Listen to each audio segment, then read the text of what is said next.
শিরোনাম অতল আকর্ষণ। সারা শরীর তখন নোনা জলের ভেজা আবেশে ডুবে। মনে হচ্ছিল সমুদ্র তার সমস্ত উন্মত্ত ঢেউ আমাদের দুজনকে ঘিরে লিখছে এক গোপন প্রেমের উপাখ্যান। ভালোবাসা আর আকর্ষণের মাঝখানে এক বিস্ময়কর সন্ধিক্ষণ থাকে, যেখানে শব্দ হারিয়ে যায় আর হৃদস্পন্দনই হয়ে ওঠে একমাত্র ভাষা। তোমার চোখে ছিল গভীর নেশা, আর আমি সেই নেশার অতলে নেমে খুঁজে পেয়েছিলাম অদ্ভুত এক প্রশান্তি।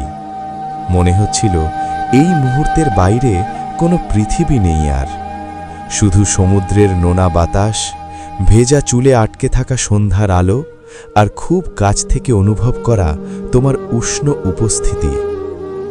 ভালোবাসা আসলে সমুদ্রের মতোই, ওপরে শান্ত, ভেতরে অগণিত গোপন স্রোতের উন্মাদনা। আমরা সেই স্রোতে ভেসে যাই, একজন আরেকজনের গভীরে ডুবে থেকে মুক্তোর মতো কিছু অনুভূতি তুলে আনি, যেগুলো পৃথিবীকে বলা যায় না। কিছু অনুভূতি থাকে শুধু দুজন মানুষের জন্য, নিভৃত রাতের জন্য, নিঃশব্দে বুকে আগলে রাখার জন্য। তোমার বাহুতে তখন ম্লান আলো এসে পড়েছিল নরম করে।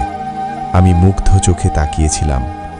বুকের ভেতর অস্থির ঢেউ উঠছিল বারবার, তবুও সেই অস্থিরতার মাঝেই ছিল এক অদ্ভুত শান্তি। মনে হচ্ছিল সময় যদি এইখানেই থেমে যেত, তাহলে হয়তো জীবনের আর কোনো প্রার্থনা অবশিষ্ট থাকত না। আমি ধীরে ছুঁয়েছিলাম তোমার কপাল, যেন কোনো পবিত্র স্বপ্নকে ভেঙে যাওয়ার আগে আদর করে রাখছি। সেই স্পর্শে ছিল না কোনো তাড়াহুড়ো, ছিল শুধু গভীর মায়া, অতল টান আর অনন্তকাল পাশে থাকার নীরব প্রতিশ্রুতি। চারপাশে তখনও নোনা জলের গন্ধ ভাসছিল, ভালোবাসা, আকাঙ্ক্ষা আর না বলা অনুভূতির নিঃশব্দ সাক্ষী হয়ে। আর সমুদ্র, সে শুধু দূরে দাঁড়িয়ে শুনছিল দুটি হৃদয়ের গোপন কথোপকথন, যা ঢেউ মুছে দিতে পারে, কিন্তু সময় কোনোদিন পারে না।